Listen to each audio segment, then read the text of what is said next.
alihi wa sahbihi wa mawalah wa haula wa la quwata illa billah. Para peserta kuliah untuk mata kuliah studi Islam yang dirahmati Allah.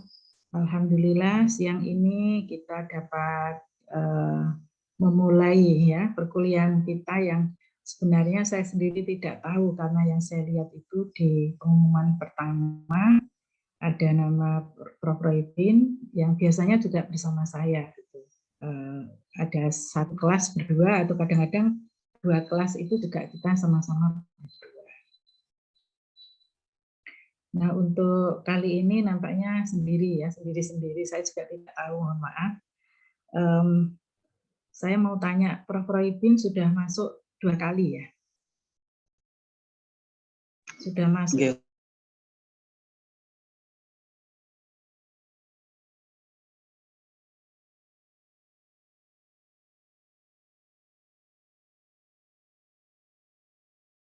Tentang apa saja? Kemarin masih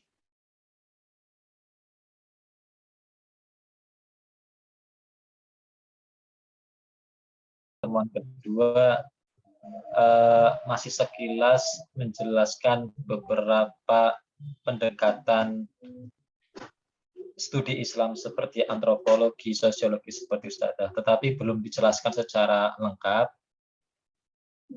sama pembagian kelompok gitu. Oke, ya. Baik, saya coba untuk overview ya dari yang sudah disampaikan oleh Prof. Roybin. Nanti bisa kita dalami lagi, karena saya berharap untuk minggu depan itu kalau bisa sudah mulai untuk diskusinya.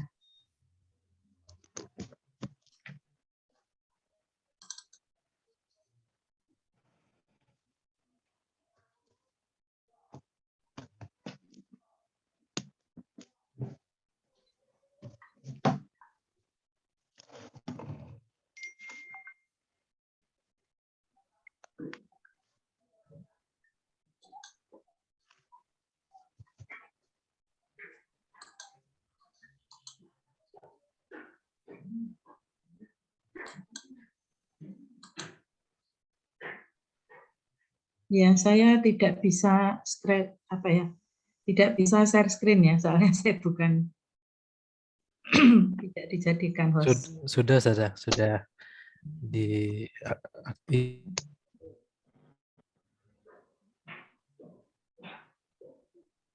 Mana tadi?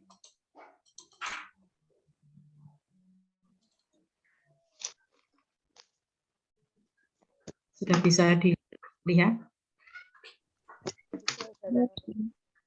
Sudah terlihat? Enggak, Ustazah, sampun terlihat. Sudah ya, sudah tampak ya. Yang disampaikan kira ya seputar ini ya, seputar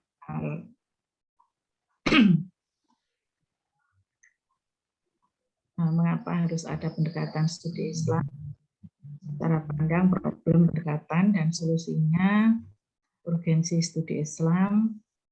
Kemudian di sini juga ada apa saja yang harus diperhatikan dalam pengembangan studi Islam, dan yang terakhir mungkin ragam pendekatan. Mungkin pendekatan ini ya dimaksud ya. Pendekatan teologis, pendekatan antropologis, pendekatan filosofis, pendekatan historis, pendekatan sosiologis, pendekatan budaya, psikologi, kemudian ada yang pendekatan doktriner, dan pendekatan normatif. Ya. Ini yang kemarin disampaikan, sudah tuntas ya? Semoga sudah. Sudah tuntas atau masih ada yang perlu didiskusikan di sini? Dari sekian belum banyak. semua, Ustazah. Kemudian ada metode ya, metode studi Islam, ada metode ilmu pengetahuan, metode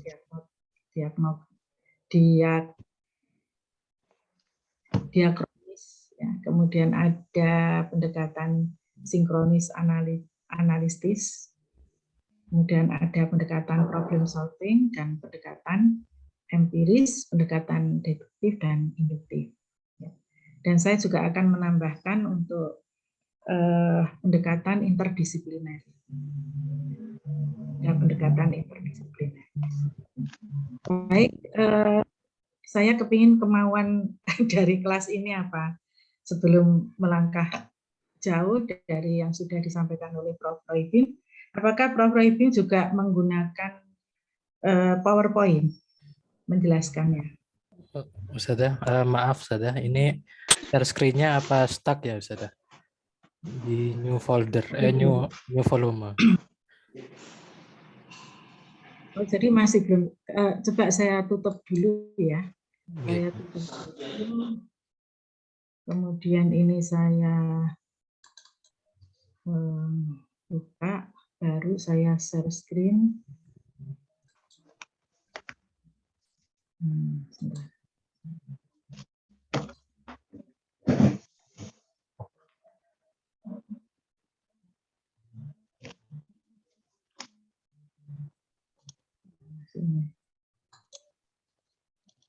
Yang ini.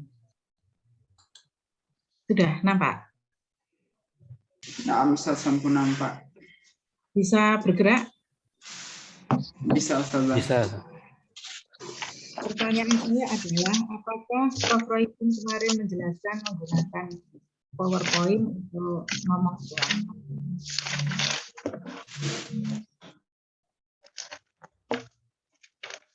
Apakah menggunakan PowerPoint, Prof. Roybin? Enggak Ustazah. Oh tidak? Cuman ngobrol saja. Iya, kita Iya. diskusi barengan. Ya. Baik.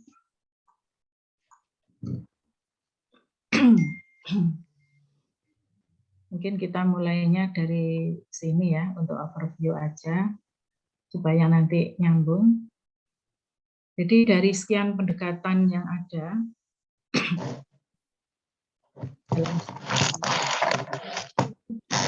pendekatan teologis, itu adalah pendekatan yang sifatnya normatif. Ya hanya ini kan studi agama ya, termasuk mempelajari agama orang lain mempelajari agama kita, gitu ya. Itu masih di seputar untuk memperkuat teologinya masing-masing. Jadi masih ada sifat apologetik, sifat truth claim, jadi mengklaim kebenaran dan sebagainya. Itu pendekatan-pendekatan teologis. Biasanya pendekatan teologis ini sifatnya normatif. Jadi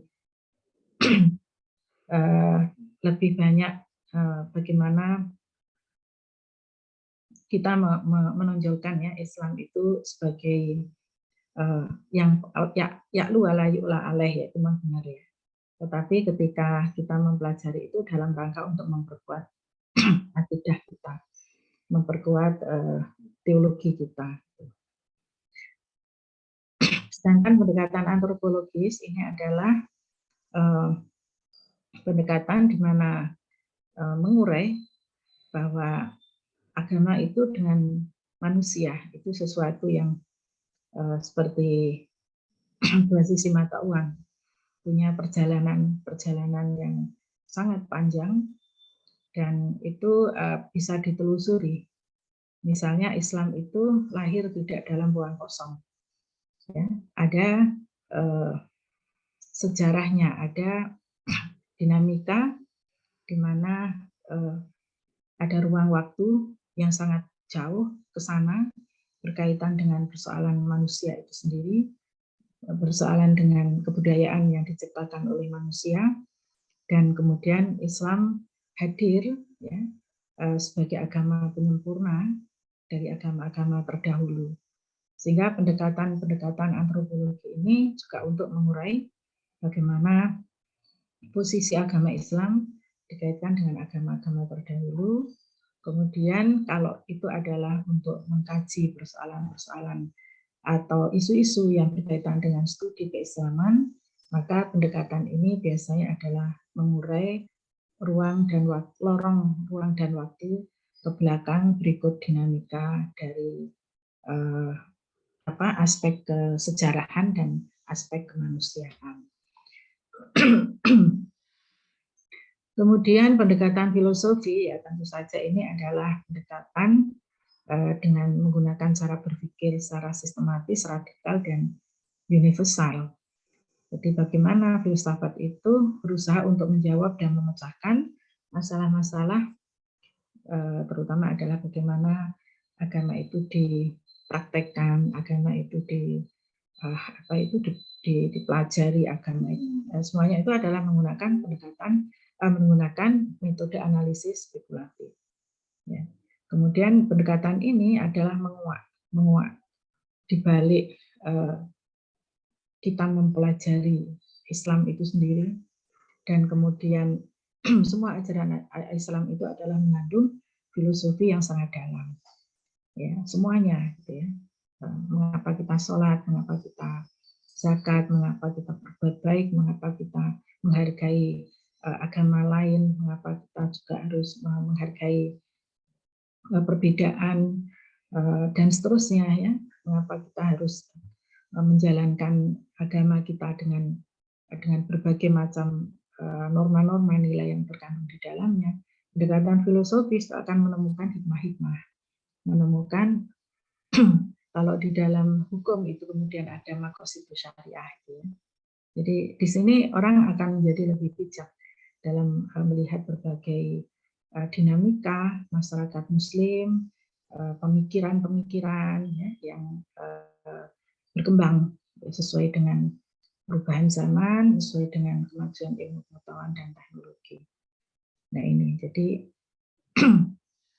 di sini pendekatan filosofi ini membantu ya untuk memahami Islam itu dengan cara yang benar. Kemudian ada pendekatan historis. Jadi historis ini bagaimana memperhatikan peristiwa-peristiwa, unsur tempat, waktu, objek, latar belakang, pelaku peristiwa, dan sebagainya, yang semuanya ini juga menjadi bagian penting dari bagaimana kita mempelajari Islam. Ya, jadi punya sejarah tersendiri. Kalau antropologi itu sampai kepada yang lebih jauh, yang kaitannya dengan budaya, dengan segala macam yang peristiwa yang telah terjadi masa lalu, dan itu dikaitkan dengan agama-agama yang dulu sudah pernah ada. Nah, aspek historis ini ya misalnya di mana Islam itu hadir, di mana Islam itu dikembangkan, bagaimana situasi pada masa Islam awal, kemudian terjadi apa, siapa aktornya, dan seterusnya, sampai kepada saat ini. Itu pendekatan historis. Nah, pendekatan historis ini sangat penting agar kita tahu bahwa setiap dinamika kehidupan masyarakat Muslim dari ruang dan waktu itu terekam dengan baik, tidak hanya ruang waktunya ya, tetapi juga dinamika, kemudian juga peristiwa-peristiwa yang menyertai di dalamnya itu yang luar biasa. Nah, dari sini orang akan menjadi lebih mantap gitu ya, mempelajari Islam itu akhirnya tahu dari aspek-aspek historis. Jika tidak tahu aspek historis, maka ya akan ada kesimpulan yang salah. Ya, banyak hal ya yang ahistoris, pendekatan ahistoris itu yang membalikkan yang Islam sesungguhnya adalah agama rahmatan lil alamin menjadi agama yang berbalik dari itu, ya, karena tidak didekati dari aspek historis. Kemudian juga ada pendekatan psikologis. Nah, ini adalah kekinian gitu pada saat ini, bagaimana masyarakat Muslim berdinamika, bagaimana bersentuhan dengan sesama Muslim yang berbeda aliran dan seterusnya. Kemudian juga bagaimana Muslim dengan non-Muslim, bagaimana kehidupan yang terkecil dalam keluarga Muslim dan seterusnya. Ini menjadi kajian-kajian atau studi Islam dengan pendekatan sosiologis, kita akan tahu bahwa ada gap dan ada kesesuaian ya, antara sesuatu yang terjadi, sesuatu yang ada di dalam norma dan nilai-nilai, kemudian juga ada aspek-aspek empirik yang terjadi pada masyarakat Muslim saat ini. Nah, ini juga sangat penting ya, misalnya untuk mengetahui kemarin ya, seperti peristiwa sampai saat ini mungkin pandemi ini juga harus dilihat dari banyak perspektif ya, untuk melihat bagaimana masyarakat Muslim. Kalau dalam kajian studi Islam ya, kita akan bisa melihat, karena kajian studi Islam itu ada yang menyangkut persoalan akidah, persoalan ibadah, kemudian juga persoalan-persoalan kemasyarakatan. Nah, kajian sosiologis ini juga bisa bagaimana implementasi pada masyarakat Muslim gitu. Kemudian bagaimana mereka memaknai ya dengan berbagai dinamikanya. Kemudian pendekatan kebudayaan. Jadi pendekatan kebudayaan ini agama itu tampil dalam kebudayaan ya, yang ditampilkan dalam bagaimana masyarakat Muslim itu berkembang, tapi dia masih dalam koridor ya, dia tetap dalam koridor sebagai masyarakat yang agamis, yang religius, ya, tetapi kebudayaan yang diciptakan ya, biasanya juga berkaitan dengan kemajuan dan perkembangan di masyarakat, itu kemudian melahirkan kebudayaan di mana seseorang akan dapat mengamalkan ajaran agama. Kemudian juga ini bisa dijumpai dalam beberapa contoh, misalnya dalam bagaimana bergaul, berpakaian, bermasyarakat, dan seterusnya. Nah ini ya, kebudayaan ini juga berkembang. Dulu itu jilbab itu enggak dipakai di Indonesia, itu yang ada itu yang kerudung. Kemudian menjadi ada busana Muslim, dan seterusnya. Itu salah satu contoh. Dan banyak lagi contoh-contoh yang ada yang dalam hal kesenian, dalam hal dalam hal kemajuan ilmu pengetahuan, teknologi, dan seterusnya, itu juga bersentuhan dengan hasil karya cipta manusia ya, dengan segala macam potensi yang dimilikinya. Kemudian pendekatan psikologi. Ya, pendekatan psikologi ini untuk memahami bagaimana praktek kehidupan masyarakat Muslim. Ya, ini sangat cocok ya bagi di bidang pendidikan, dakwah itu untuk menggunakan pendekatan ini ya, untuk bisa memahami aspek-aspek batiniah, pengalaman keagamaan pada masyarakat Muslim secara individu ya, tentunya pengalaman spiritual, kemudian juga penghayatan, pemahaman, pengamalan agama ya, dan pendekatan ini digunakan sebagai instrumen ya untuk memasukkan agama ke dalam jiwa seseorang sesuai dengan tingkat usianya. Kemudian ilmu ini juga menemukan cara yang tepat ya, bagaimana mengetahui pengaruh dari praktek-praktek ibadah ya, kaitannya dengan perilaku masyarakat Muslim ya. Bisa secara individu dan bisa juga dari individu akan dapat dilihat bagaimana kelompok masyarakat juga melakukan hal yang sama.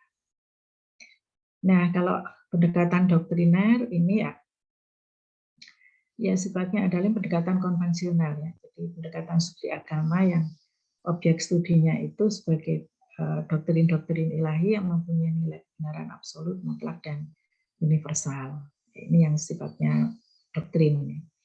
Kemudian pendekatan ini biasanya adalah digunakan atau dikembangkan oleh masyarakat yang masih berpegang pada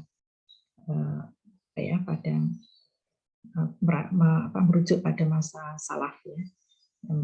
Kemudian juga berkaitan dengan hukum dan fikih biasanya seperti itu. Dan pendekatan normatif ini lebih kepada bagaimana melihat teks-teks ya agama, berkisar persoalan fikih, kemudian juga penafsiran dan sebagainya yang itu biasanya digunakan pada kajian-kajian usul fikih, kajian tafsir hadis ya yang masih menggunakan pendekatan norma. Ya. Jadi ini yang pendekatan-pendekatan yang mungkin juga Prof. Ibin lebih dari saya ya, mungkin menjelaskannya ada banyak hal yang mungkin tidak termasuk dalam tidak masuk dalam yang saya jelaskan di sini. Oke, baik.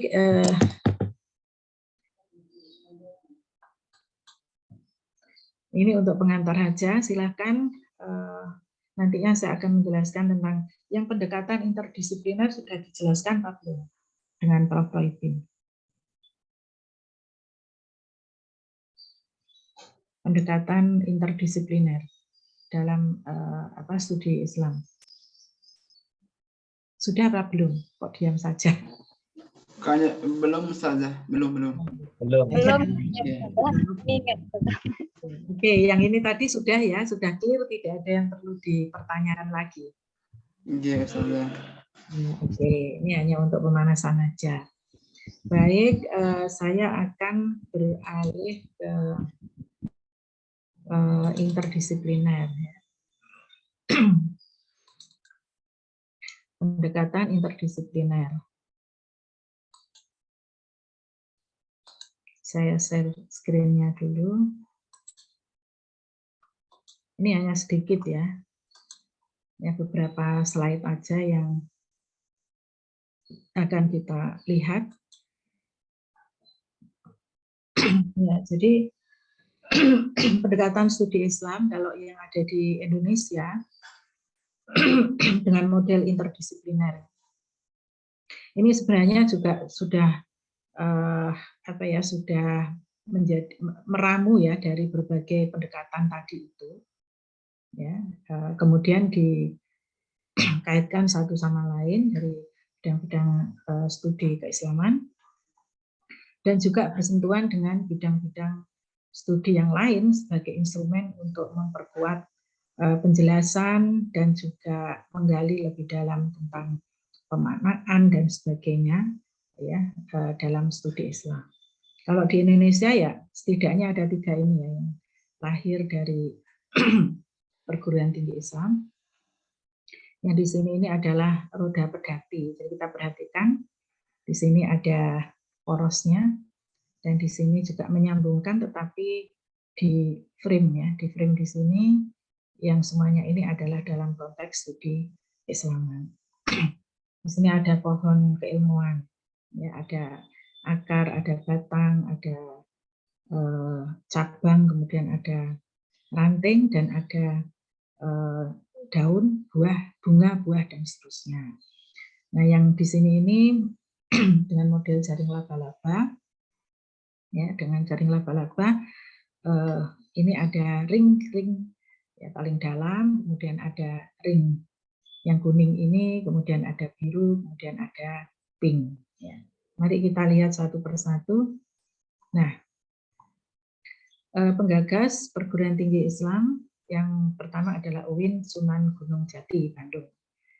Ya, ini penggagasnya adalah Profesor Dr. Nanat Fatah Nasir. Ini kan seusia aja ini, beliau tiga ini maksudnya seusia dalam ketika beliau menjabat ya sebagai rektor untuk pengembangan UIN terutama. Karena pengembangan UIN itu integrasi, interkoneksi atau yang disebut juga kampus integrasi ya, antara sains dan Islam. Nah, yang dikemukakan oleh Prof. Nanat ini konsep paradigma keilmuannya adalah wahyu memandu ilmu. Wahyu memandu ilmu dengan model roda pedati. Nah, seperti ini. Jadi wahyu memandu ilmu. Ya. Jadi semuanya harus bisa dipertanggungjawabkan dan dihubungkan dengan pemandunya ini, wahyu. Ya. Kemudian setiap ilmu akan bermuara pada satu titik pada ilmu keislaman. Jadi sekalipun kita bicara soal apapun, itu nanti akan dikaitkan dengan keislaman. Kemudian yang kedua, ini ada UIN kampus kita ya, UIN Maliki Malang, Maulana Malik Ibrahim, ini Profesor Imam Supayoga ya, dengan konsep paradigma keilmuannya adalah pohon keilmuan. Kemudian metaforanya adalah dengan model struktur pohon yang kokoh. Nah, jadi ini struktur pohon yang kokoh. Jadi ada akarnya, ada dan seterusnya. Kemudian akar yang kuat, ilmu keislaman yang kuat akan menopang dan berkaitan dengan ilmu-ilmu yang lain. Jadi di sini integrasinya dan interkoneksinya adalah di sini ada akar-akar yang kuat ini. Antara lain adalah ya, ilmu ilmu Quran, ilmu hadis, ada fikih, ada tarikh, kemudian juga ada bahasa, ada filsafat ya. Ini.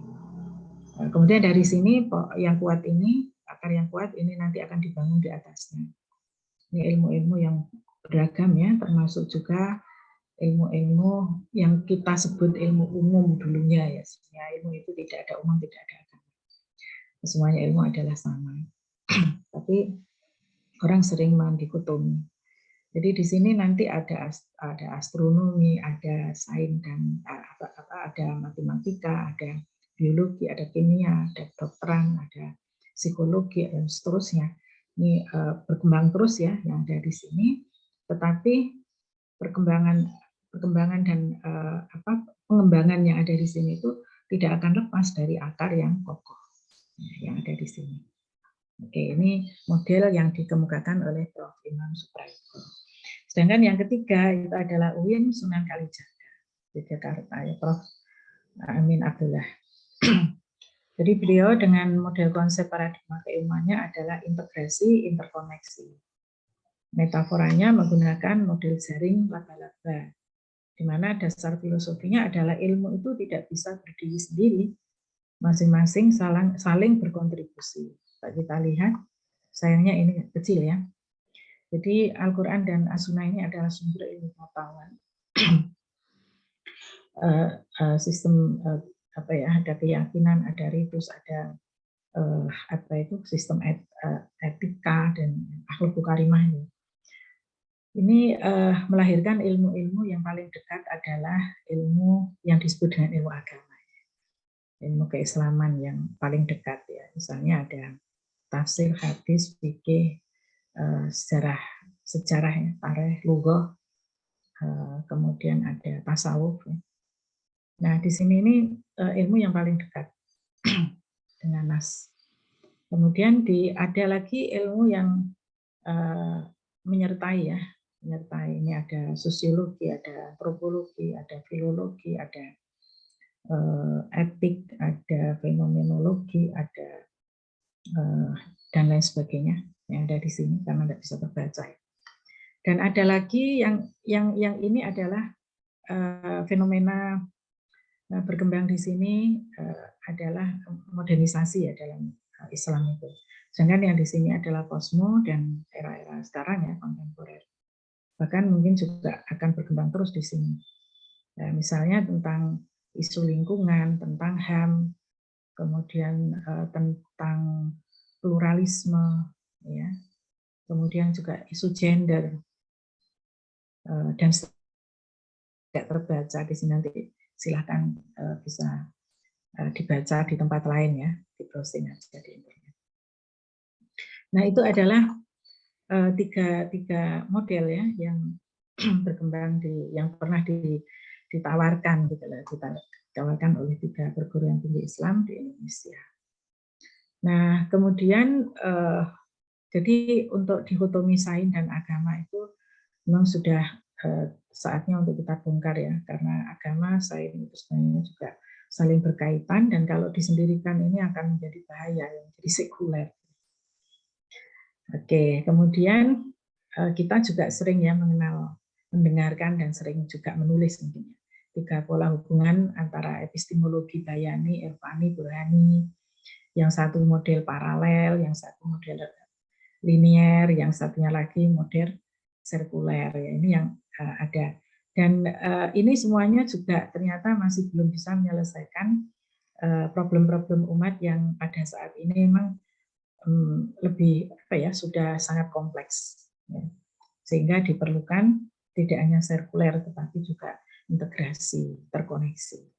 Nah, ini pendapat Prof. Amin Abdullah, ya.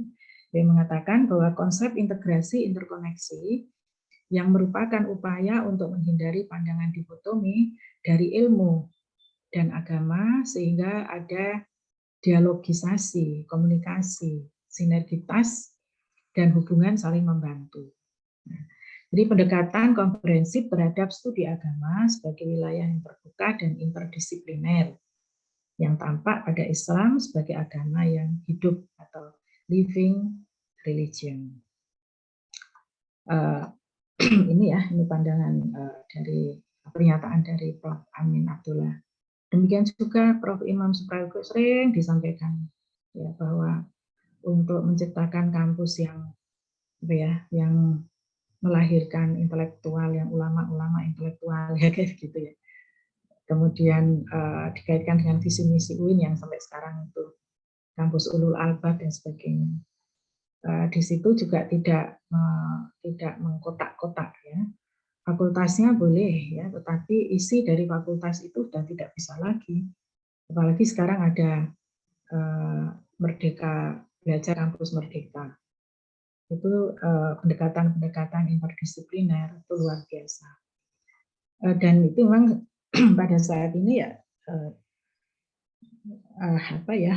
kehidupan masyarakat Muslim di era teknologi digital dan era milenial, ya, di mana ciri khasnya dengan 4C itu, ya, dia berpikir kritis, kreatif, inovatif, kemudian komunikatif dan komunikasi dan kolaborasi. Jadi di sini tidak hanya orangnya, kalau orangnya berkolaborasi tapi otaknya tidak pikirannya tidak berkolaborasi juga tidak akan menghasilkan produk-produk pembangunan yang memberikan manfaat gitu. Nah, dari sini kemudian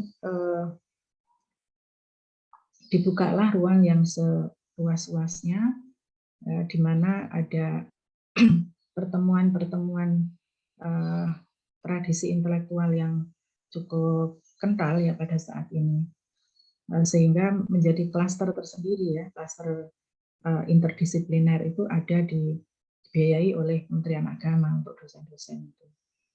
Dan sebenarnya bukan persoalan didanainya, ya, tetapi itu menjadi bagian dari komitmen yang di perguruan tinggi Islam, ya, untuk terus mengawal implementasi integrasi interkoneksi atau yang disebut juga dengan pendekatan interdisipliner dalam studi Islam dan juga antara sains dengan Islam, ya. Jadi seperti itu. Nah, nantinya kita bisa menggunakan salah satu dari 3 paradigma, kalau ini pada ilmu sosial, ya, karena studi keagamaan itu juga merambah ke berbagai, tapi bagaimanapun juga ada kaitannya dengan masyarakat Muslim. Jadi memadukan 3 paradigma sosiologi. Ya, sebenarnya ada 3 ini bisa dengan pendekatan yang berbeda juga boleh, 3 pendekatan secara keseluruhan juga boleh. Yang pertama fakta sosial, yang kedua definisi sosial, dan yang ketiga perilaku sosial. Jadi manusia ini dipengaruhi oleh struktur sosialnya, ini yang pendapatnya Emil Durkheim, ya, terkait dengan fakta sosial. Yang definisi sosial ini adalah lebih partisipatif, ya, di mana manusia itu akan ditentukan apa yang didefinisikan bersama. Jadi sifatnya adalah subjektif yang dikemukakan oleh Max Weber. Terus ada satu lagi pendekatan perilaku, paradigma perilaku sosial. Jadi manusia itu sebagai makhluk yang perilakunya dipengaruhi keajekan atau deterministik. Jadi ini sebenarnya adalah yang untuk melihat bagaimana masyarakat Muslim, ya, dalam perilaku keagamaannya. Nah, ini pandangan-pandangan masyarakat Muslim seperti apa, dan ini adalah realitas ya masyarakat Muslim. Oke, saya akan langsung karena ini saya gunakan untuk mata kuliah di tempat lain. Jadi ada yang penting ada di sini. Pendekatan interdisipliner itu berbeda ya dari pendekatan multidisiplin atau cross disiplin. Jadi pendekatan multidisipliner itu mempraktekkan pembelajaran lebih dari satu bidang secara paralel. Sedangkan yang cross itu berupaya untuk menghilangkan beberapa ilmu yang ada. Nah, sedangkan yang multi itu memang ya lebih biasanya ya multi inter itu biasanya orang mengatakan sama, tapi ada juga yang membedakan. Jadi yang membedakan multi adalah pembelajaran yang lebih dari satu, sedangkan yang inter itu adalah mengintegrasikan satu sama lain sehingga lebih komprehensif. Nah, ini pendekatan interdisipliner itu lebih dari kedua pendekatan lainnya, yaitu membuat sintesis dari perspektif ilmu, bukan sekadar mengambil 1-2 teori dari disiplin ilmu lain. Jadi ini mahasiswa atau peneliti ya harus memahami pula paradigma yang menaungi perspektif atau disiplin ilmu yang ingin dikolaborasikan dengan ilmu yang tengah ditekuni. Ya, jadi misalnya kalau kita mau membahas tentang isu isu vaksin gitu ya pada masyarakat Muslim di Indonesia, ya tentu ada banyak integrasi keilmuan di sini. Ada medisnya, ada aspek sosiologisnya, ada psikologi, mungkin psikososialnya, kemudian juga ada hukum fikihnya ya, fikih yang berkaitan dengan vaksin misalnya, dan juga mungkin juga ada ilmu politiknya gitu ya, siasah dan seterusnya. Itu satu contoh. Nanti yang diharapkan di samping menggunakan pendekatan-pendekatan yang saya sebutkan tadi juga harus melibatkan interdisipliner dalam pembahasan. Nah, kendalanya selama ini memang masih ada, bahkan dosen-dosen itu sendiri kadang-kadang juga merasa bahwa ilmunya lebih penting dari ilmu orang lain. Padahal problem yang dihadapi umat Islam itu tidak bisa diselesaikan dengan ilmu yang monolitik, tetapi juga beragam, ya, tergantung kepada kebutuhan. Gitu. Jadi ini masih diperdebatkan, ya karena mindsetnya yang masih belum kebongkar ya. Jadi merasa kalau bahasa Arab itu lebih penting dari bahasa Inggris, ya. Atau bahasa Arab itu sudah tidak ada hubungannya dengan dengan sosiologi. Padahal lahir ilmu baru, sosiologi linguistik ya, khusus di bahasa Arab. Kemudian juga ada kaitannya dengan antropologi, ya, karena bahasa itu sudah sangat kuno dan ada dinamikanya yang luar biasa. Itu yang mindset yang kayak gini ini harus dibongkar ya.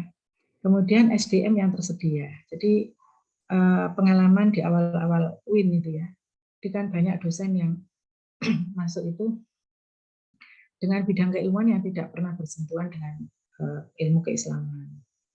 Nah, misalnya lulusan dari ITB, dari UB, dari TS, dari Undip, dari mana-mana ya, dari UNER, yang sama sekali kemudian dipaksa dengan Pak Imam itu untuk integrasi keilmuan sains dan Islam. Ya dia ambil dalil aja, ditempel-tempelkan gitu. Ya sehingga SDM yang kurang bisa memahami secara komprehensif. Makanya kemudian penulisan buku dan juga jurnal penelitian ya, yang integrasi itu harus melibatkan sumber daya yang beragam. Gitu. Misalnya satu tim itu ada 3 orang, ada 2 orang yang punya latar belakang keilmuan yang berbeda. Ya, dari sini kemudian, jadi seringkali itu ditempel-tempelkan. Fakultas Ekonomi misalnya. Kadang-kadang keliru itu ambil dalilnya. Jadi yang bukan dalil untuk itu ya, dalil tentang apa yang jauh gitu dipaksa untuk dimasukkan. Asalkan ada kosakata, itu satu kosakata yang bisa tersambung ya secara lahdiah itu sudah dianggap sebagai integrasi, padahal bukan. Nah, ini persoalan. Di UIN selalu apa ya, menjadi problem ya. Kalau sekarang sudah enggak begitu, karena yang dosen-dosen yang masuk itu sudah saking banyaknya yang daftar, itu akhirnya yang diutamakan adalah yang pernah di pesantren, bahasa Arabnya bagus, bahasa Inggrisnya bagus, dan dia juga menguasai integrasi. Kalau toh tidak, itu biasanya kemudian ada penguatan. Dan itu problem di banyak UIN ya, untuk studi-studi keislaman dengan integrasi, interkoneksi. Kemudian juga sikap inklusif dan sulit berubah. Jadi kalau di sini mindset-nya, kalau di sini sikapnya yang sulit berubah. Jadi masih menganggap tidak penting, kemudian juga ini tidak hanya di dalam penelitian, dalam menulis buku, tapi juga ketika dia menjelaskan pada mahasiswa, berdiskusi, kemudian juga pada waktu pengabdian masyarakat ya, itu juga tidak bisa mereka itu eksklusif karena itu langsung bersentuhan dengan problem-problem yang dihadapi oleh umat Islam di lapangan. Gitu. Tapi ada juga yang, oh ini kan bagiannya Pak, ini bukan bagianku. Yang paling susah itu jurusan bahasa Arab. Kalau KKN bersama menjadi DPL, KKN dengan mahasiswa, terus tidak ada program yang cocok untuk bahasa Arab, terus dia menjadi pasif. Padahal bukan begitu. Ya, cara berpikir bahasa Arab itu apa sih yang bisa disupport untuk program-program untuk memberikan motivasi pada mahasiswa. Jadi tidak harus program kalau tidak diperlukan oleh masyarakat ya tidak dipaksakan gitu. Masa emak-emak, mbok-mbok, mbak yu ya kangkang itu mau yang tidak apa ya, yang lebih suka dengan ekonomi pengembangan ekonomi yang melalui UMKM, kemudian apa itu untuk pengembangan fundraising-nya ya, modelnya dan sebagainya, mereka pemasaran, packaging dan sebagainya, pengurusan PIRT, kemudian juga menghubungkan dengan sumber pendanaan, kemudian juga hingga sampai ke tidak hanya marketable tapi juga bankable, ya. Itu yang dibutuhkan misalnya. Terus kita memasakkan untuk kursus bahasa Inggris, kan nggak bisa ya. Nah, tapi bagaimana ketika belajar bahasa Inggris itu, ketika belajar bahasa Arab ya, kemudian itu digunakan ya, di sela-sela kegiatan apa ya yang berkaitan dengan ekonomi tadi itu yang bisa disupport. Itu nanti ilmu akan bekerja sendiri kalau setiap orang itu, ya ini contoh aja ya, ketika itu terjadi pada dosen, ilmunya akan muncul dan akan bisa menjadi solusi asalkan ilmunya tadi itu bermanfaat dan barokah. Karena sikap mindsetnya yang masih begini ini ya, kemudian juga tidak mau berubah, itu yang membuat ilmu itu menjadi tidak bisa dimanfaatkan. Kadang-kadang tidak tuntas, gitu ya, tidak tuntas dalam membahas dan persoalan metode yang belum dikuasai. Ya. Jadi ini ya yang perlu saya sampaikan untuk kalian semuanya mengawali, dan saya sekarang pertanyaannya adalah apakah sudah dibagi tugas-tugasnya, apa saja tugasnya? Ketua kelasnya mana? Tugasnya dari Prof. Roybin itu tema-temanya apa saja? Ada di grup satunya Ustazah. Ada di grup? Di grup sebelah yang satunya, yang kemarin Ustazah. Sebentar, yang satunya itu yang mana?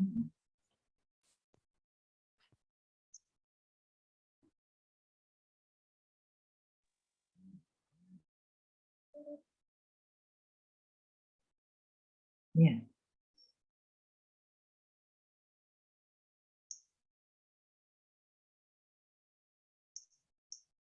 Oke.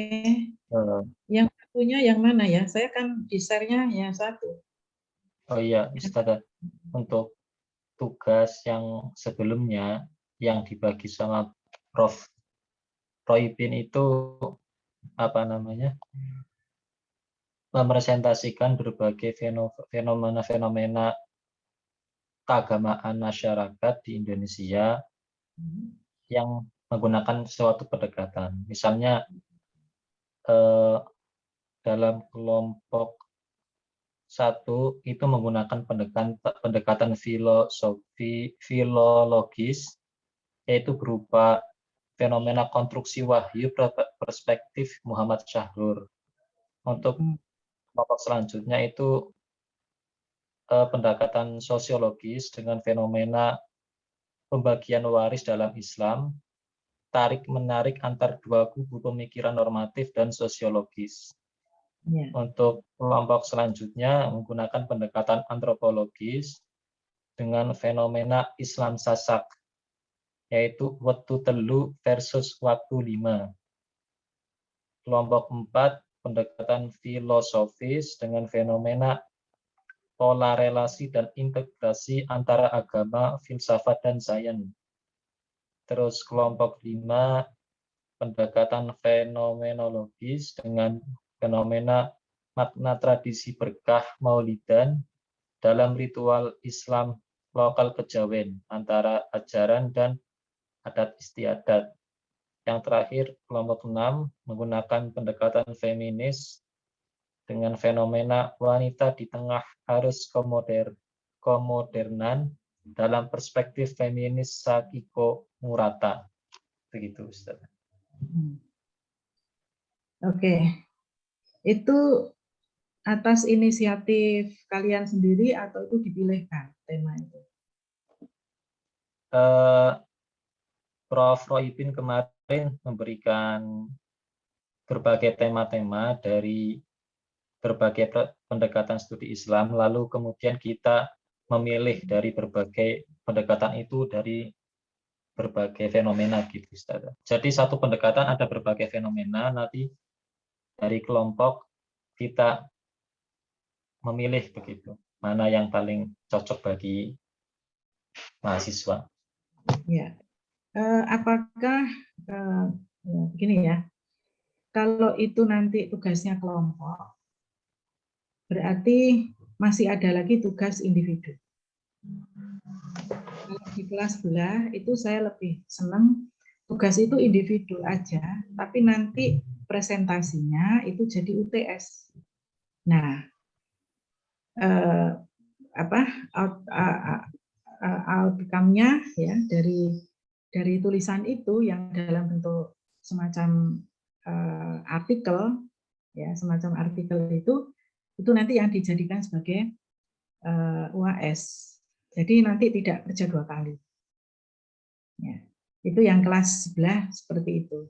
Mereka lebih suka, lebih fokus, ya, lebih fokus dengan dengan temanya sendiri-sendiri gitu. Tapi kalau ini nanti tugas kelompok terus gimana? Nilainya gimana? Apa satu kelompok itu nilainya, misalnya yang kelompok ini satu kelompok ada berapa orang? 2 orang. Kebetulan kami belum mulai kelompoknya, Ustaz.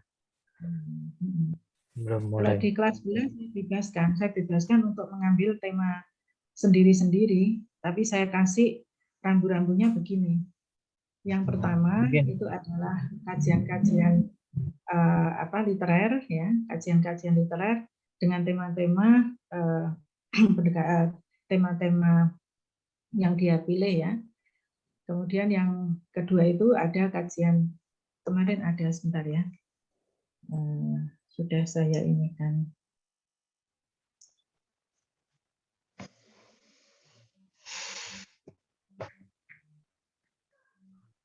Ya.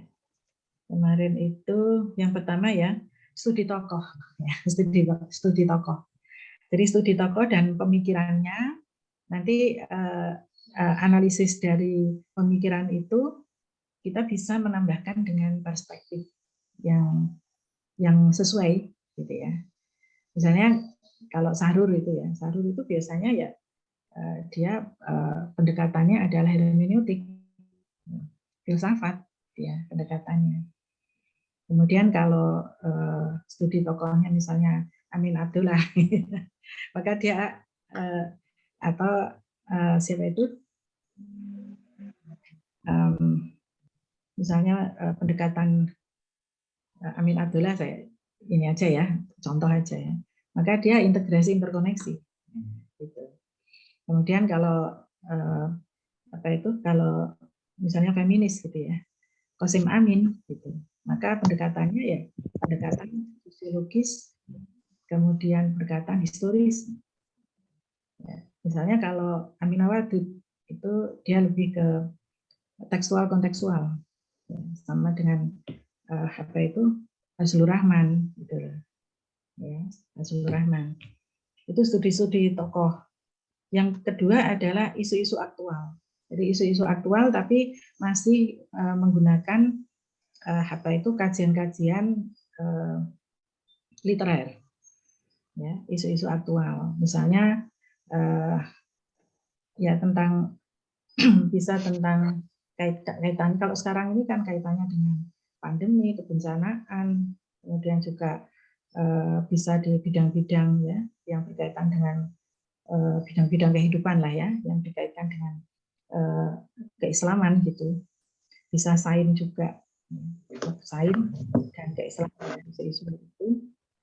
Kemudian yang ketiga itu adalah implementasi pada masyarakat Muslim. Ini kajian di lapangan. Jadi misalnya kalau kalian sudah pernah meneliti apa, itu tinggal mengembangkan dengan model pendekatan studi Islam yang mana yang mau digunakan. Nah itu saya lepas itu untuk kelas belah supaya dia mencari sendiri, supaya jadi passionnya sendiri gitu ya. Tidak saya atur-atur untuk judul. Saya paling tidak suka untuk menekan mahasiswa ya. Nanti kalau nggak pas itu baru tak koreksi. Ini yang bagus kayak gini loh ya. Tapi ide harus dari kalian. Kalau ide dari saya, nanti kalian repot itu untuk bisa menulis dengan lancar. Tapi ini pilihan ya. Dan itu saya berharap untuk individu aja, jangan grup-grup begitu. Kalau grup-grup itu susah menilainya. Kalau yang satu susah nanti saya nggak bisa adil. Nah, kayak begitu. Tapi kalau sendiri itu nanti kalau mau berdiskusi boleh berdiskusi dengan sama temannya, tapi bertanggung jawab atas tulisannya masing-masing. Dan sudah beberapa artikel yang diterbitkan. Kemarin itu saya yang saya bersama mahasiswa itu sebenarnya adalah juga ada yang tugas dari mahasiswa yang telah lalu gitu ya. Kemudian dia tulisannya bagus, saya format sana sini, akhirnya saya terbitkan juga di Sinta. Gitu ya. Kemarin yang masuk itu Sinta 4 ya. Terus ada juga yang mahasiswa secara mandiri itu juga masuk di Sinta 3. Kemudian ada juga Sinta 5. Jadi outcome-nya adalah bukan sekedar tugas-tugas yang menumpuk begitu, tetapi sebuah artikel yang nanti kalian bisa format sendiri atau atas konsultasi ya dengan saya. Kemudian setelah itu bagus bisa diterbitkan. Kalau yang S3 itu wajib. Jadi kalau tidak ada bukti submit atau memang naskahnya, artikelnya itu sangat-sangat bagus ya, dan diprediksi ini bisa masuk ke jurnal internasional, itu baru tak kasih A. Itu kalau S3, kalian ini S2. Jadi agak beda sedikit. Kalau S1 itu latihan untuk menulis artikel. Jadi pokoknya bisa membuat abstrak, memilih judul, kemudian menuliskan judul yang benar, membuat abstrak, kemudian konteksnya, jadi pendahuluan itu isinya ini dia udah masukkan ke situ, kemudian pembahasan, ya ada kalau metode enggak saya masukkan, udah nggak usah metode. Jadi pendekatan pembahasan, itu setelah pembahasan dengan teori-teori nanti ada kesimpulan. Itu yang model S1. Ya kalau S1 ya enggak mungkin bisa diterbitkan karena itu masih latihan membuat jurnal. Tapi kalau yang S2 itu masih memungkinkan. Kalau S3 dijamin itu sudah bisa. Nah, saya arahnya ke sana. Jadi ini capaiannya ya. Kalau menurut KKMI kan harus begitu. Harus ada produk keilmuan sesuai dengan tingkatannya masing-masing. Mahasiswa tampil menulis. Tapi kalau di grup-grup begitu itu biasanya ya pas tampil aja bagus. Nanti setelah itu ditulisnya udah beda lagi gitu. Tapi kalau bertanggung jawab atas tulisannya sendiri-sendiri dan untuk pilihan judulnya juga sendiri-sendiri. Nah, nanti dikonsultasikan. Minggu depan itu konsultasi dulu. Jadi kita masuk itu sudah konsultasi judulnya masing-masing, ya. Dan perlu diingat bahwa ketika nanti presentasi itu saya nilai untuk UTS. Ya. Nah, nanti penyetoran terakhir ya setelah mendapatkan revisi dan juga mendapatkan dalam diskusi di kelas itu baru nanti nilai akhirnya adalah UAS. Saya biasanya begitu sih. Tapi kalau saya disuruh mengikuti Prof. Rohibin kan masa dosen nggak punya otoritas. Sama-sama profesornya kan tidak boleh saling mendahului. Gitu ya. Prof. Rohibin itu juga mahasiswa saya dulu itu. Di angkatan tahun 80, tahun 90, tahun 89. Angkatan tahun 89 saya mengajar di UIN itu tahun 84. Jadi sempat ketemu beliau itu sebagai mahasiswa di kelas saya. Itu. Jadi masa saya disuruh mengikuti murid saya gitu ya.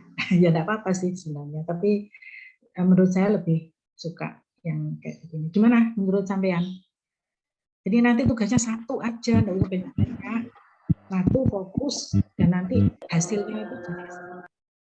Kemarin dibuat seperti itu dengan Prof. Rohibin karena kita gandengan gitu loh. Jadi yang di awal itu tugasnya adalah kelompok. Nanti yang bagian saya tugasnya individu. Tapi itu jadinya panjang ya ceritanya.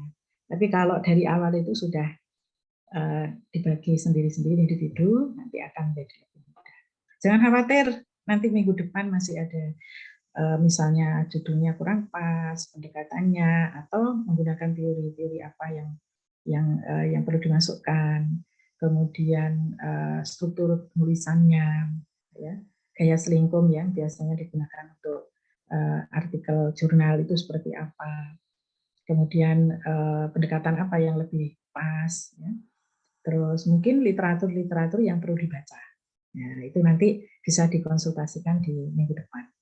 Nah, mulai malam nanti silakan untuk bermimpi.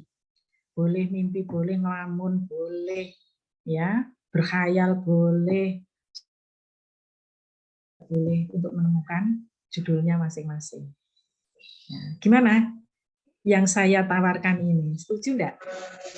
Saya setuju Ustazah. Sampai Sepakat dengan banget. sudah. Iya, kami sepakat. Mohon bantuannya sampai publish Ustazah. Yang harus serius itu mahasiswa. Jadi selama ini yang serius, yang komunikasi terus dengan saya. Kemudian tapi ya gitu saya lihat nilaimu itu enggak loh, B+ loh. Gitu. Terus ini meremaknya itu, aduh panjang sekali ceritanya. Dan saya enggak sanggup. Gitu. Biasanya saya begitu. Kalau sudah nilainya itu A dan A-nya itu A besar gitu ya, misalnya sampai 95 gitu ya. Itu saya sanggup seperti yang kemarin itu. Dia 2 orang ya, karena tugasnya dulu itu tugas kelompok gitu. Karena masih berbagi dengan Prof. Rohibin, jadi tugasnya jadinya kelompok. Nah itu saya meremaknya itu ada 1 minggu sendiri itu, soalnya harus mencari literatur. Ya kalau dosen-dosen yang lain ya males lah ya enggak gitu, tapi saya kan nggak jabat ya, jadi masih ada waktu lah, nggak ngurusi apa-apa, cuma ngurusi kalian aja. Nah, ini, jadi masih ada waktu untuk bisa otak-ngatik, asalkan tidak parah amat gitu loh ya. Kalau parah biasanya saya tidak sanggup untuk makalah ini. Kalau kalian bagus serius ya, itu langsung kadang-kadang begini, ini udah bagus, nggak usah nama saya gitu. Kamu berangkat aja sendiri. Ngapain saya nggak ngapa-ngapain juga. Saya cuma memastikan bahwa artikelmu itu baik dan bisa disubmit di tempat itu. Sudah tak suruh jalan. Bu pakai nama ibu apa enggak? Enggak usah nama saya juga ada apa-apa. Nah ini, jadi nanti dilihat. Kalau kontribusinya kemarin itu mas saya lebih banyak, sehingga nama pertama saya. Kalau kontribusinya mahasiswa lebih banyak, saya ada di nomor 2. Gitu. Gimana? Ini kan membangun budaya akademik ya. Terutama kalian kalau yang kepingin cita-citanya jadi dosen. Maka pada saat ini adalah mulai belajar untuk menjadi dosen. Sepakat Gimana? Ustazah. Insyaallah, siap. Gitu Insya ya. Allah, Prof. Jangan Ya, khawatir. amin. Alhamdulillah, siap saya. Dosen itu kalau sudah di pasca sarjana itu menjadi fasilitator. Jadi menjadi fasilitator memudahkan mahasiswa itu belajar. Mulai dari bagaimana aspek-aspek kognitif ya, sampai kepada teknis bagaimana dia menuangkan, bagaimana dia memiliki ide-ide kreatif yang belum terfasilitasi, itu dosen memfasilitasi. Jadi dosen itu bukan mengoreksi ya. Itu kalau guru SD, sekarang aja guru SD itu juga sudah bersahabat guru itu dengan murid ya. Karena eranya sekarang era kolaborasi. Oke, saya kira itu ya. Ini sebenarnya waktunya masih ada. Silakan kalau ada yang mau disampaikan. Saya tadi kok neruwocos ya, seolah-olah saya itu sudah kenal semua dengan kalian. Oke, saya mulai dari diri saya sendiri. Nama saya ya sesuai dengan yang ada di jadwal itu. Khalil itu nama, ya ada di sini ya. Khalil ini adalah nama bapak saya. Saya kelahiran dari Bojonegoro. Dari Bojonegoro, kemudian di Malang ini sudah sejak tahun 75 awal. Ya, 75 itu saya sudah lulus dari sanawiyah. Kemudian masuk di IAIN tahun 78. Ya, jadi yang seusia saya itu di kampus ini Pak Sueb itu ya, Pak Sueb. Jadi yang di bawah-bawah itu sudah mahasiswa saya semua itu. Ya, prodinya siapa? Kaprodinya siapa? Bahasa Arab. Syuhada. Ya. Nah itu ya, jadi sudah sangat lama. Kemudian S2 saya di Unisma, ya. Kemudian S3-nya di IAIN, Sunan Ampel, Surabaya, masih IAIN, belum UIN. Ya.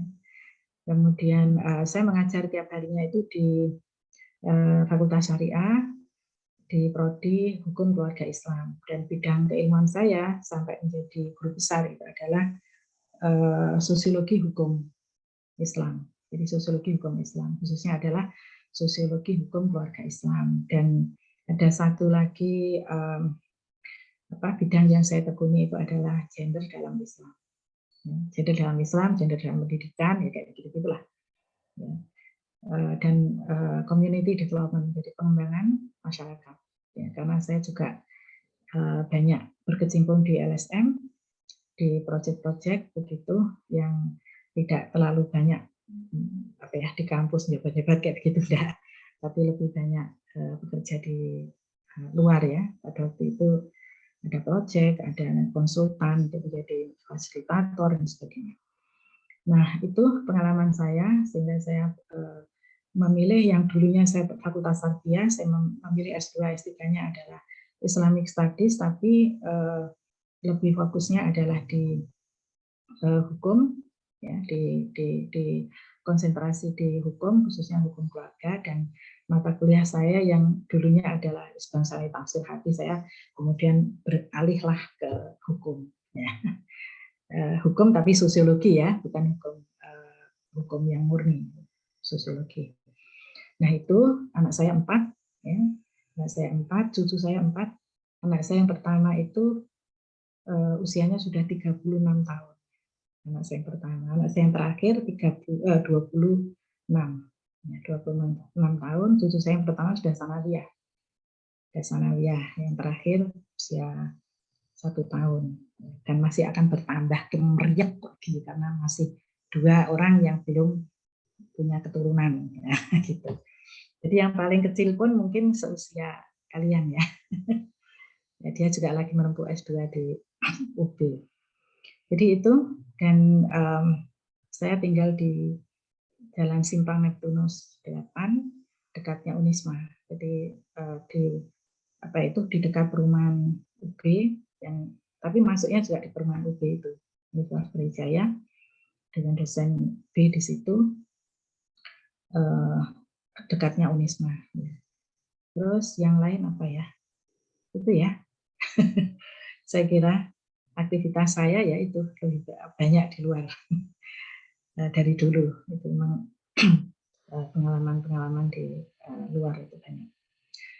Oke, jadi tema-tema itu ada tema demokrasi, pluralisme, gender, feminisme, kemudian moderasi beragama, kemudian jangan hanya persoalan waris, persoalan itu sudah dulu udah banyak dibicarakan ya. Jadi sekarang itu tradisi, ya tradisi, nah misalnya bicara soal wayang, ya. Kan kadang lagi tren ya. Kemudian pandemi, kebencanaan, moderasi beragama itu tadi, kemudian apalagi ya, apa ya, mengkritisi tentang masyarakat Muslim di era distrust. Kayak begitu, kalau mencari tema, jangan tadi tema pandangan ini ya dalam hal pembagian waris itu udah lama itu. Ya. Jadi harus yang up to date supaya nanti ketika di submit itu orang reviewer itu bisa nerima gitu loh, bisa nerima. Saya juga biasa review ya di banyak perguruan tinggi. Itu ada artikel itu yang sangat kuno. Sudah begitu tidak ada novelty-nya, tidak ada sesuatu yang baru. Nah ini memang harus berjuang. Kalau membuat artikel saat ini pada waktu masih menjadi mahasiswa sukses untuk disubmit itu biasanya untuk S3-nya lancar karena sudah punya pengalaman untuk melampaui satu jihad dan ijtihad ya. Ini kan jihad dan ijtihad ya. Ijtihadnya adalah bagaimana menulis dan jihadnya itu bagaimana disubmit. Itu luar biasa. Kalau sudah pernah melampaui itu, biasanya nanti kalau kuliah S3 itu enggak terlalu sulit. Ini pengalaman dari mahasiswa saya yang S3. Sudah pernah submit, sudah Bu. Wah, ini sudah lancar ini menulis artikel-artikel. Oke, kemarin sudah saya share ya untuk contoh-contoh itu bisa dibuka sendiri ke repository. Ada beberapa yang belum masuk seperti hasil-hasil penelitian saya juga belum tak update. Ada beberapa yang nanti mau saya update ya bisa dibaca. Oke, saya mulai dari Titi Mulyanti ya, dari perguruan tinggi mana ya S1-nya dan sekarang tinggal di mana? Atau asalnya dari mana? Nama saya Titi Mulyanti, asal dari Pekanbaru, Tamatan Universitas Sultan Syarif Kasim Riau Pekanbaru sudah. Sekarang saya tinggal di Malang. Iya, dulu KKN-nya tahun berapa? KKN tahun 2020. Sudah. Oh, 2020 ya.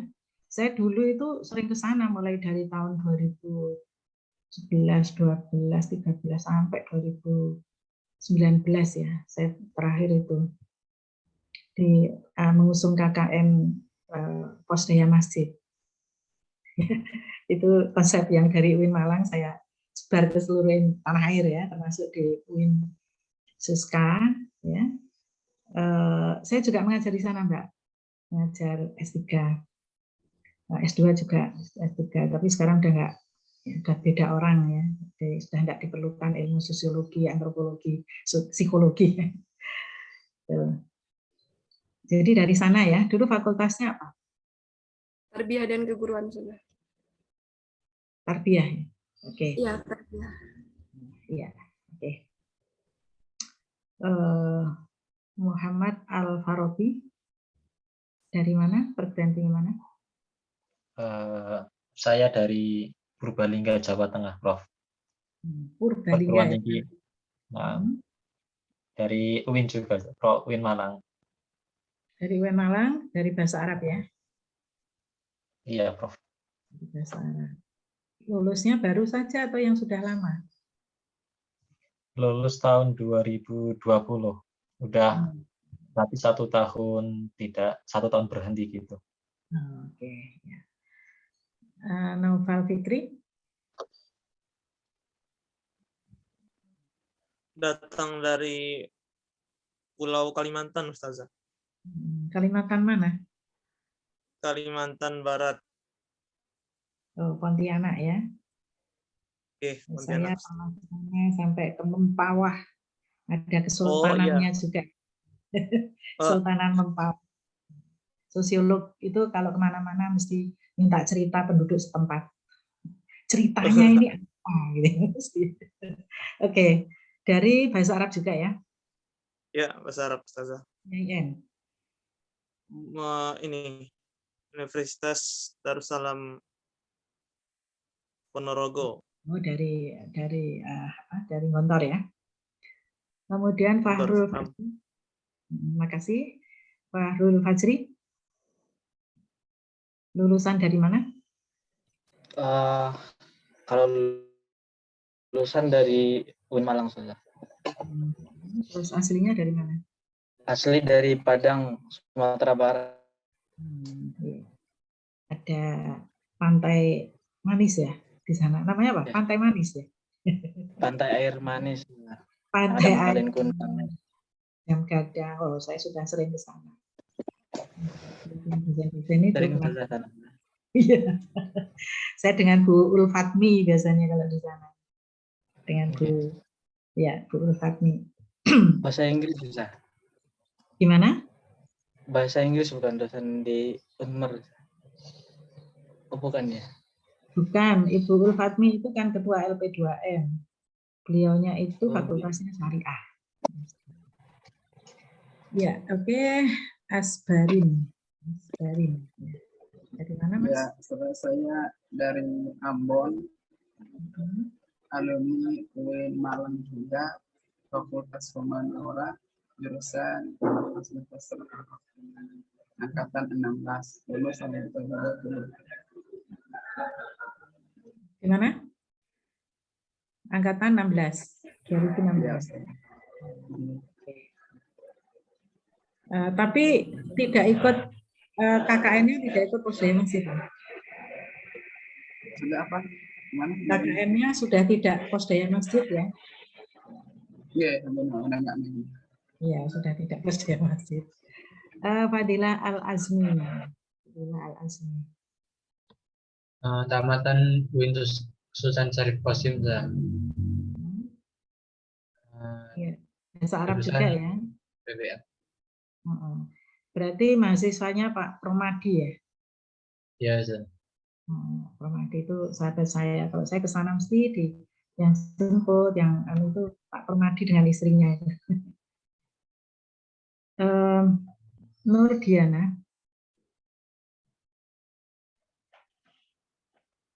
Ana dari Madura, Ustazah. Dari UIN Madura? Lah, bukan UIN Madura, dari alumni Institut Ilmu Keislaman Anokoya. Oh, Anokoya. Lok Guluk ya? Nggih. Oke. Nabila Lailil Amalia. Nah, Ustazah, saya dari Lumajang, alumni UIN, itu masih IAIN Jember, sekarang sudah UIN khas Jember. Berikutnya Ahmad Daroini. Ahmad Daroini, ya, oke. Dari mana dan alumni dari mana? Dari mana asalnya dan alumni dari mana? Saya sudah tamatan UIN Malang sudah. Asal Probolinggo. Asal Probolinggo. Tahun berapa lulusnya? 2016 sudah. 2020 sudah. Ya, 2020. Masuknya 2016. Di sarjananya sarjana pandemi, sarjana corona. Ya, sarjana corona. Himatul Adimah. Iya, saya Ustazah. Saya tamatan dari UIN Malang, asal Dari Probolinggo. Madura swasta. Iya, Iya, Madura Ustazah. swasta. Iya, iya. Ya, Darul Jalal. Ini dari Jambi ini. Saya dari Jambi. Iya. Suaranya kok kecil Lulusan sekali ya? dari- Suaranya kecil. Maaf Ustazah, didekatin. Ya. Saya dari Jambi. Saya dari Jambi, lulusan UIN Sultan Toha Saifuddin Jambi. Ya. Oke, ke Jambi itu saya terakhir 2019 ya, sebelum COVID itu. Berapa kali? 5 kali atau 6 kali ya saya ke sana. Kalau ke Riau itu yang 11 kali itu. Karena saya tidak ada corona itu bisa 20 kali itu karena ngajar di S3 itu. Kalau di Jambi sekitar 5 atau 6 kali. Hasan Syukur. Nah, Ustazah. Saya dari Kuningan, Jawa Barat dan lulusan dari YIN Syekh Nurjati Cirebon. Syekh Nurjati Cirebon. Angkatan tahun berapa di sana? Lulusan tahun 2019, cuman akhir mau 2020. Iya. Cuman karena memang saya juga sering ini. Kalau nanti pandeminya sudah tidak ada, saya mungkin ke sana lagi. Karena itu ada kerjaan yang rutinan itu dengan Cirebon. Saya Cirebon itu agak susah ya, soalnya naik kereta gitu. Tapi saya seneng gitu. Kalau enggak diundang orang Cirebon, enggak naik kereta saya. Kalau luar Jawa kan selalu kadang-kadang ini juga apa kangen gitu. Mana ini Cirebon kok nggak ngundang? Bilangnya ngundang, ini naik kereta. Jogja, Cirebon, Purwokerto itu saya seneng karena naik kereta. Kalau yang sering itu kan suka naik pesawat keluar Jawa, Jakarta. Gitu. Muhammad Afid. Saya asal dari Tangerang Selatan, Banten, alumni UIN Malang, 2020 akhir. Oke. Alfi Mafirotu Nisa. Ya, Ustazah. Asal Kediri, alumni UIN Malang. Ya. Kediri mana? Kediri Selatan, Ustazah. Daerah Ngadiluih, dekatnya kampus YIN Kediri. Bella Noviana. Nah, Ustazah, saya asal dari Blitar, alumni Universitas Darussalam Gontor Mantingan, Ustazah. Mantingan. Oke. Mutiara Rizky Amalia. Mutiara Rizky Amalia. Saya Mutiara Amalia dari Singosari Malang, lulusan UIN Malang. Dari UIN Malang ya. Oke. Baik, ini rata-rata masih mahasiswa yang lanjut dari S1, tidak ada yang tidak ada yang mahasiswa yang sudah lama baru lulus lama baru kuliah. Nampaknya ini adalah anak-anak dari orang-orang yang bisa memfasilitasi pendidikannya dengan baik. Jadi bersyukur dan berdoa untuk orang tua ya. Karena ada juga yang seperti saya, yatim ya. S1 itu kemudian setelah itu menikah, setelah menikah sudah punya anak 4 baru S2. Karena memang ya tidak dibiayai oleh siapapun, dibiayai oleh dirinya sendiri. Setelah jadi dosen baru. Kalau dulu kan kuliahnya 5 tahun. Nah, setelah itu bisa jadi dosen, tapi harus kuliah lagi S2, kuliah lagi S3. Nah, S3 itu saya sudah punya cucu waktu ujian. Ya. Kemudian pengukuhan guru besar itu sudah punya cucu hampir 3. Nah, ini jadi perjalanan emak-emak pecinta ilmu, gitu ya. Nah, kalian ini masih generasi milenial pecinta ilmu gitu kira-kira ya. Jadi harus semangat. Jadi jangan kalah dengan mama kayak begini. Oke, sampai di sini ada yang mau ditanyakan? Ana belum kenalan, Ustazah. Siapa? Ibnu Hafiz. Oh, Ibnu. Oh, tadi menghilang. Ibnu Hafid. Silakan. Asal dari Jambi, alumni UIN Sultan Taha Saifuddin Jambi, Ustazah. Tahun 2021. Ya, 2021 berarti baru kemarin. Oke. Iya, Mas, Ustazah. muda-muda masih di bawah, umpama anak saya melahirkan lagi gitu, itu anak saya yang nomor 7 kali ya. Masih muda, Ustazah. Masih 21 tahun. Iya, masih 21 tahun, masih 22, itu sudah S2 ini luar biasa ini. Jadi semangat ya. Nanti kalau bisa lanjut S3, itu akan lebih mudah peluang pekerjaan buat kalian. Yang penting bukan itu, selalu mencintai ilmu terlebih dahulu. Ya, dapat keberkahannya. Ya. Baik, saya kira itu ya untuk pertemuan kali ini. Nanti pertemuan pada Kamis yang akan datang, kita akan diskusikan seluruh pilihan-pilihan tema yang keluar dari pikiran kalian sendiri. Saya yang akan memfasilitasi bagaimana menjadi draft artikel yang berkualitas, ya, tergantung kepada penulisnya masing-masing, bukan tergantung pada dosen. Kalau dosennya siapa aja udah biasa menulis itu ya, tapi buat kalian adalah diuji ya bagaimana keseriusannya di dalam menulis artikel. Ya setidaknya keren lah ya, nanti kalau misalnya lulus menjadi dosen itu sudah punya ID.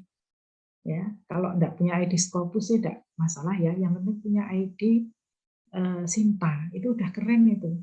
Ya, daftar dosen punya ID Sinta. Nah, ini dosen aja ada yang tidak punya ID Sinta ya. Nah, ini luar biasa. Baik, saya kira itu. Mari kita tutup bersama dengan bacaan hamdalah. Alhamdulillah. Alhamdulillahirabbil alamin. Maaf, sampai ketemu pada hari Kamis yang akan datang. Ya, Ustazah. Assalamualaikum warahmatullahi wabarakatuh. Waalaikumsalam warahmatullahi wabarakatuh. Syukran, Ustazah.